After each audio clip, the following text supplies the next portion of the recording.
Сега ќе ви раскажам една кратка приказна за еден човек кој јас го познавам одамна, се вика Никола. И Никола работи во една фабрика тука во Австралија и Никола има 35-6 години, така нешто. Никола живее дома со своите во нивниот стан. Станот не е нешто голем. Никола ме постига на овој Тала Џафери, нели кој викаше во собранието Никола. Anyway. И Никола има фактички купено стан и го истлега станот и има и кираџи во станот. И Никола не излегува никаде посебно, Никола не изучува нови вештини, Никола едноставно нема живот. Онака буквално Никола ништо не прави. Сега ајде збориме за филозофскиот живот на Никола, пример. Сега да речеме Никола која е вистинската вредност, така? Никола, например, прави пари во фабриката, заработува сигурно околу $360-400 дневно. И Никола, например, живе кај неговите, ама па неговиот стан го издава на други, така и го исплага кредитот. Сега, поради тоа што живее со неговите и некако, мислам дека и поради тоа е и сингл, нели? Гледате која е разликава тука?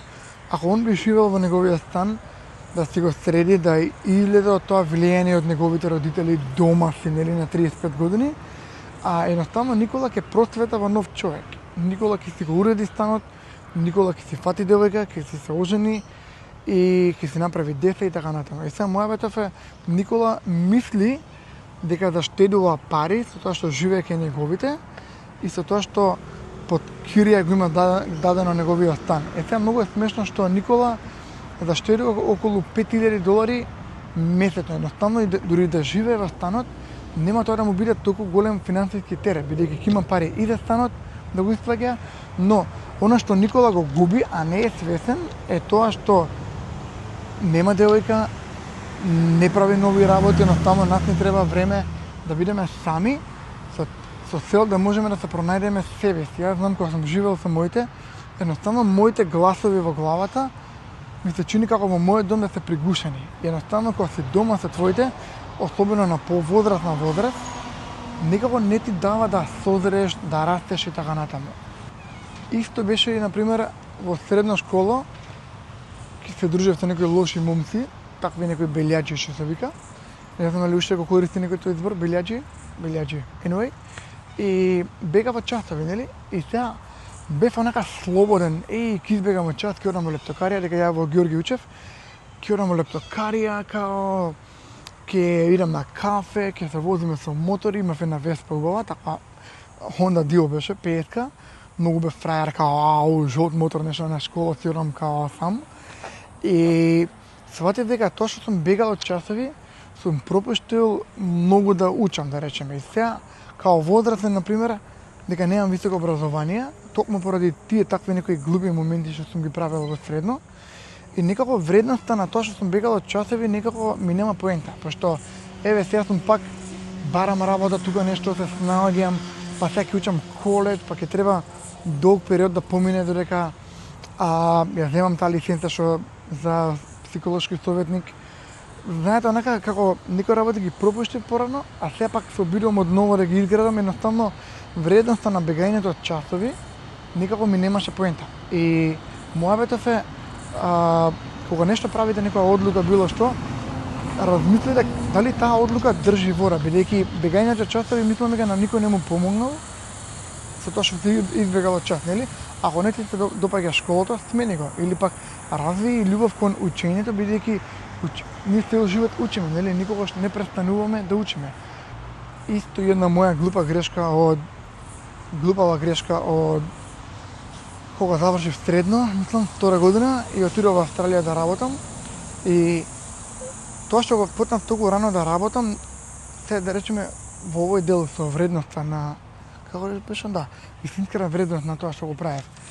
И да речеме видав, правев пари, ама на пример таа е тешка физичка работа. И сега зошто би одел толку рано да работам на градилиште, каде што работиш со секакви багабонти, каде што нема многу социализација, каде што не содреваш како човек.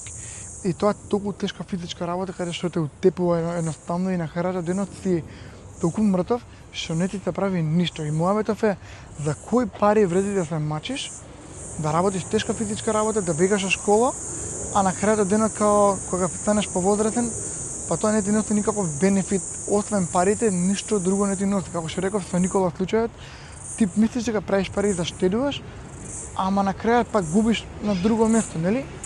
Ова исто размислов и пред некој ден одам во Макдоналдс и викам чекај малку. Макдоналдс да, може би е поевтино да речеме од другава здрава храна, ама на крај сваќам дека Макдоналдс која е вистинската вредност на таа храна? Дали таа храна ќе ме направи да се разболам побрзо, дали таа храна ќе ми наштети на долг рок, нели?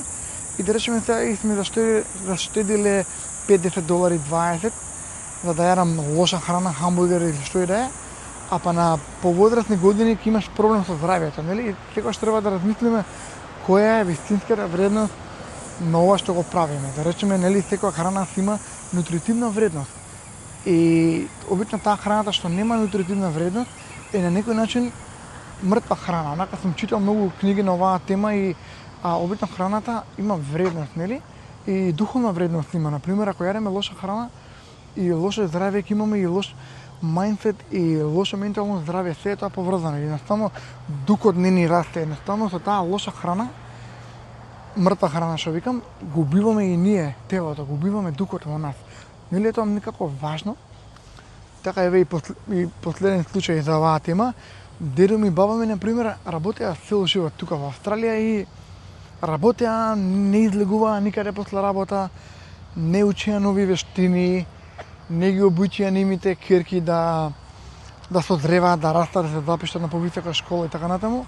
И муабетов е што они на 70 и некоја година се вратија во Македонија, пензијата ја дочекаа.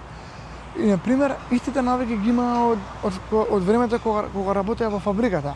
Јадеа храна што не беше нешто добра, ефтина храна, заштедувале пари, заштедувале за не знам за ќерката, за внуците, за не знам што. И на крај као ние ги извадиме тие пари и као кој потрошиме, нешто инвестираме. Муабетов е као самиот тип дедо ми и баба ми не си наживеале, не живееле. Зашто сте живееле тие? Дали вредело да се работи во фабрика толку часови, они работели прековремено 8, 9, 10 часа, 12, 16 и на крајот денот имаш пари, но немаш живот, немаш пријатели, не си отишол никаде, верувам дека ни Опера Хаус го ја немаат видено. И на крај, која е вредноста на таа работа, знаеш? Некојаш ке рече некој, брат, за пари работи, знаеш? Ама ја попрво би одбрал работа каде што растам психички, духовно и секако интелектуално и каде што ќе сретнам врски луѓе и каде што ќе се стекнам со некои нови вештини и нема да ме боли грбот, ќе имам и слободни денови така натаму, отколку да работам тешка физичка работа каде што нема некои врски, пријатели, ништо создавање, социализација нема воопшто, и работиш со некои багабонти и замисли 8 часа ги поминуваш во тако обкружување. Ти на крајот денот си тажен, пиеш алкохол, пошто не си среќен, нели? Пушиш цигари, се правиш за да ја убиеш тој стрес, да го убиеш тоа незадоволство што го имаш. Така да верувам дека све треба да има вредност и размислете што и да правите, да има таа работа, да има тоа нешто вредност. И еве некои tips and tricks од мене. Нели реков дека балансот е многу клучен во нашиот живот и не е само парите, туку и други аспекти што веќе ги спомнав. Ја, например, овие година, 2-3, толку почнав да инвестирам во себе, да внимавам што јадам, например. Купив многу кремови за лицево, го одржувам, трошам пари исто на забите одржување, не знам, на педикир, да, малку е смешно за машка да оди на педикир, ама ја на педикир толку добро сум поминал, што буквално као се грижам за моите стапала, нели, се грижам за ноктите на стапалава и таа девојката ми рече нешто, ми најдоа као некој ног што ми растеше внатре, па ми го извади, сакам да кажам, ми ги среди нозови и онака као направив спа на моите стапала. И онака кога излегов од педикирот, толку лепдев едноставно, толку добро се осеќав, се викам колку сум бил глуп порано, онака сум трошил пари на алкохол, на нешто да правам кој што нема врска, нели, као демек пари за алкохол, окей, као оправдано е, а па париве за себе не сум ги давал, едноставно не сум се сакал себе си толку многу, така? Окей, тоа се шетам во еден убав парк тука во Рокдейл, ми се допаѓа што има вакви убави дебели дрва онака, сенки барем, нели? И тоа е тоа. Оваа тема мислам дека беше онака филозофска, што и да правите, гледајте тоа да биде со некоја причина, бидејќи како што реков, во се има вредност. Во храната што јадеме, во услугиве што ги даваме, во услугиве што ги примаме, масажа, што и да е, дали има тоа вредност? Да, масажа ќе ме направи да се осеќам добра. Не знам, третман за лице ќе ми го заштити лицето, нели? Се што ќе правите, гледајте да има некоја додадена вредност за вас лично. Тоа е тоа. Фала ви шеднаш што бевте со мене во ова видео. Ја веќе ми се истеши грло, ќе идам да пијам вода и тоа е тоа. Се гледаме, фала ви, чао.